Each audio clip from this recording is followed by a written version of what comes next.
So ibig sabihin, kailangan talaga natin ang Biblia. Kailangan talaga nating magbasa ng salita ng ating Panginoon kasi ito yung pakikipag-usap ng Diyos sa tao. Ito yung salita ng ating Panginoon para sa tao.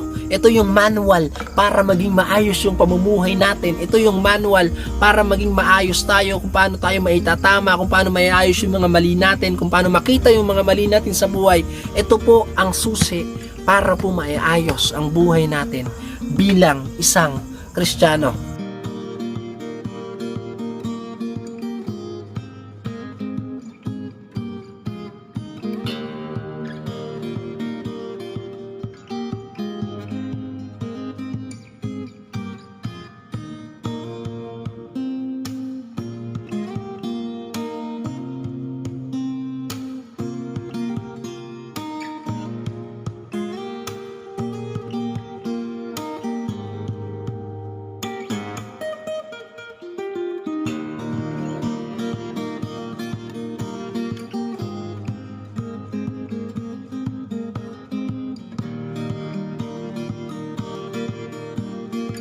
Hello po mga kapanalig. Andito na naman po tayo para po i-share sa inyo ang Word of God. Tutuloy po natin yung inumpisahan po nating topic na Right Start. Last video po, inumpisahan po natin ang tungkol sa salvation or kaligtasan. Ngayon po, pag-usapan po natin ang ikalawang topic, kalawang lesson, na pinamagatan po na devotion. Last time, meron tayong tanong kung paano ba tayo makakapagpatuloy. Kung paano ba tayo makakapagpatuloy sa pananampalataya sa ating Panginoon. Maaaring meron tayong question sa last video po natin. Kaya, ngayon po, stay tuned. Pag-aaralan po natin ang tungkol sa devotion. Let's proceed. Pag-aaralan po natin ang devotion. Ano po talaga ang devotion or tamang relationship sa ating Panginoon? Ang devotion po ay may dalawang bahagi. Ang una ay ang Biblia. At ang pangalawa ay ang pananalangin sa ating Panginoon. Unang pag-uusapan natin ngayon is the Bible, the words of God to men. Ibig sabihin, sa pamamagitan ng Biblia, doon ay ikipag-usap yung Panginoon sa buhay ng bawat isa. When you read the Bible, God speak to you. Nagsasalita yung Panginoon sa atin. Kasi po, through this Bible, through this Word of God, dito po sinasabi ng Lord yung kanyang mga pangako. Dito sinasabi ng Diyos yung kanyang mga gustong iparating sa lahat ng tao. Remember that God Almighty, the Creator of heaven and earth, is the God of relationship. From the very beginning, He always communicates with His creation. Gusto ng Lord, meron siyang communication sa tao, sa kanyang nilikha. Gusto ng Diyos, meron siyang communication sa iyo, sa bawat isa sa atin. Sa madaling salita, gusto ni Lord nakausapin ka. At gusto niya nakausapin mo siya. Vice versa. Gusto kong kausapin ni Lord at syempre gusto rin ni Lord nakausapin mo siya. This is what devotion is all about. Devotion is relationship building. The Bible or the Word of God to man. The Bible is not a good luck charm.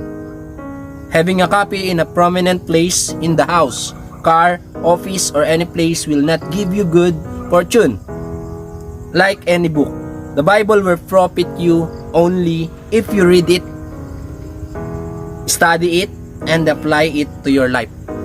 Makikita lang po natin yung kapangyarihan ng salita ng Panginoon kung ito ay ating babasahin, kung ito po ay ating pag-aaralan, at kung ito po ay i-apply natin sa ating buhay. I want you to convince that you need the Bible because it is totally reliable and useful.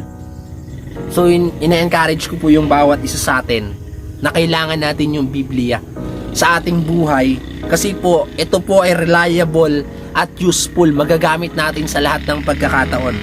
Sabi sa 2 Timothy chapter 3 verse 16, all scripture is God breathed and is useful for teaching, rebuking, correcting, and training in righteousness. Ibig sabihin po, ang sa lahat ng nakasulat po dito sa Biblia ay salita ng ating Panginoon at magagamit po natin sa pagtuturo, magagamit natin sa rebuking, magagamit natin sa correcting, magagamit natin sa training in righteousness. Kung paano tayo magiging mabuting Kristiyano or mamamayan dito sa lupa.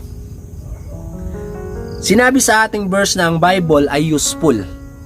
Let me show you the benefits of the Word of God. Ano po ba yung benepisyo ng Word of God? Ano ba yung saan ba magagamit yung salita ng ating Panginoon? The Bible is useful for teaching. Number 1, the Bible is useful for teaching. The Word of God tell us what is right. Yung salita ng Diyos, ito pong Biblia, sinasabi sa atin kung ano ba ang tama, kung ano ba ang tamang gawin, kung ano ba ang dapat na gawin, kung ano ba ang kailangan gawin ng isang Kristiyano. The Bible is useful for teaching what is right. God's Word is the absolute source of standard of truth. It is the final authority of our faith and conduct. Ang Bible ay nagtuturo rin ng mga practical na usapin na kinakaharap natin araw-araw. Ibig sabihin, magagamit po natin ito sa pang-araw-araw nating pamumuhay. Magagamit natin ito sa mga pinagdaraanan natin, sa mga problema nating pinagdaraanan, sa mga pagsubok nating pinagdadaanan. Complete package po yung Biblia. Ito yung mga pangkaraniwang mga pangangailangan natin sa araw-araw. How do I relate to my spouse? How do I relate to others? How do I raise my children? How do I manage my money? How do I conduct my business? Ibig sabihin, magagamit din pala to sa business. How do I make wise decision? Kung paano ka makakapag-desisyon ng tama. How should I think? Paano ka makakapag-isip ng tama? How do I control my emotions? Paano ba natin makokontrol yung emotions natin? Such as anger, depression, and worry. So ayan. Ibig sabihin, yung Biblia po ang gamot sa depression, sa worry, pag-aalala. How do I overcome temptation? Paano ka makakatakas sa tukso? Paano tayo makakatakas sa tukso? Paano natin malalampasan yung mga tukso ni Satanas? Ang Biblia ay nagtuturo ng katotohanan tungkol sa mga usaping tulad nito. Naniniwala po ba kayo? Ang Bible ay katulad ng instruction manual. Example po natin, yung isang motor, meron po yung manual kapag binili po natin. Ibig sabihin, kaya po may manual para po tingnan kung paano gamitin ng maayos. Kung paano ka i-guide. Yung manual po ay guide para po magamit ng maayos. Ganon din po yung buhay natin bilang isang Kristiyano. Merong manual. At yun po ang salita ng Diyos. Yun po ang Biblia. Manual po ito kasi po si Lord yung lumikha sa atin. Kaya hindi niya hahayaan na walang manual. Kaya po ito po yung manual. Yung salita ng ating Panginoon. Instruction manual on how to live for best result. For best result, you must expose yourself to the Bible daily. Ibig sabihin, araw-araw, hindi lang tuwing Sunday, hindi lang tuwing midweek service, hindi lang tuwing Bible study, hindi lang tuwing araw ng nasa simbahan ka, tsaka ka magbabasa ng salita ng Panginoon. So that you can understand how to apply it to your life. You need to meditate on God's Word. Think about it carefully. This is what devotion is all about. Number 2, the Bible is useful for rebuking. The Bible is useful for rebuking. The Word of God tell us what is not right. Kung ano yung hindi tama. Tinuturo ng Biblia kung ano yung mga hindi tama nating ginagawa. Ibig sabihin, may tatama yung buhay natin, may aayos yung buhay natin, may kokorek tayo ng salita ng ating Panginoon. Rebuke or reproof in some translation means to convince or expose. This means not merely to reply to, but to refute an opponent and expose what is not right. Ibig sabihin, tinuturo ng salita ng Diyos kung ano ba yung mga hindi dapat natin gagawin. Kaya meron ako nakikita mga Kristiyano, hindi sila nagde-devotion kasi nakikita nila dito yung ano yung mga mali, kung ano yung mga dapat alisin, kung ano yung dapat mga iwasan, pero dapat po gawin natin to. Kasi po, dapat tayong magpaayos sa ating Panginoon. Maaari rin nating hikayatin ang isang tao na huminto sa kanyang ginagawang kasalanan. Perhaps someone is not aware of his sin. Therefore, you can offer warning according to the word of God. Okay, kanina po yung una, the Bible is useful for teaching. Pangalawa, the Bible is useful for rebuking. Pangatlo, the Bible is useful for correction. Correction tell us how to get right. Kung paano ka ba magiging tama. Kung paano ba maitatama yung mga mali natin. Kung paano ba maiayos yung buhay natin. To correct here means to restore to a right condition with the improvement of life or character. Sabi nga, ang pagtalikod sa Panginoon hindi po 360 degree. Ang 360 degree kasi pag tumalikod ka, ganyan po, 360, babalik ka uli ng paharap. Ang pagtalikod po sa kasalanan ay 180 degree lang po. Ibig sabihin, pag tumalikod ka sa kasalanan, tatalikuran mo na talaga yung mga mali nating gawa. Tuloy po natin. You can correct wrong doctrines or understanding or even wrong action or lifestyle. Ibig sabihin, maitatama natin yung mga maling gawa, mga maling pamumuhay. You can even correct yourself every time you read the Bible and discover any errors you may have in our understanding or living. Ang salita ng Diyos ay hindi ka ididiin sa iyong pagkakamali tapos bigla ka na lang iiwanan sa ere. It also tell us how to get right with God. Kung paano ka ba magiging maayos sa tulong ng ating Panginoon. With others and with ourselves, it will help us to restore us. Matutulungan tayo ng Biblia para ma-restore tayo. When we become aware of sin in our lives, it tells us how to confess it and experience God's forgiveness. It tells us how to overcome harmful habits, how to break off harmful relationships, and how to mend broken family relationships. The Bible will help us how to get right. Ibig sabihin, may tatama po natin yung buhay natin. May ayos po natin yung buhay natin sa tulong ng ating Panginoong Hesukristo. Sa tulong ng salita ng ating Panginoon, maiayos po yung buhay natin bilang mga Kristiyano. Pangapat, panghuli.